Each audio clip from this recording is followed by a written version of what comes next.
এখনো তার কবর থেকে সুবেরান বাহির হয়। ইচ্ছা করলে অ্যাড্রেস নিয়ে নিজেও নিজের নাকে ওই সুবেরান লাগায় আসতে পারে। ওই জায়গা দুনিয়াতেই রাখা আছে। তাহলে বেলাল কৃত দাস হয়ে কোনোদিন এত উপরে উঠতে পারতো না।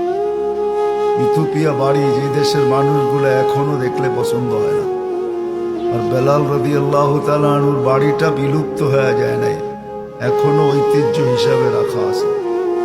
আমি 6 বার দেখে আসছি, আপনিও ইচ্ছা করলে দেখে আসতে পারেন যে বাড়িটা কোথায় রাখা আছে, কোন জায়গায় রাখা আছে, কি অবস্থায় রাখা আছে। ওই ঝুপড়ি এখনো রাখা আছে। ওই পাহাড়ের পদদেশে চতুর্দিকে জঙ্গল আর জঙ্গল এখনো রাখা আছে। মানুষ যায়, প্রতিদিন দেখা আসে। এই জন্য আল্লাহ দেখেন জীবনটাকে গড়ল, কোথায় বাস করলো এটা দেখেন না, খায় কি এটা দেখেন।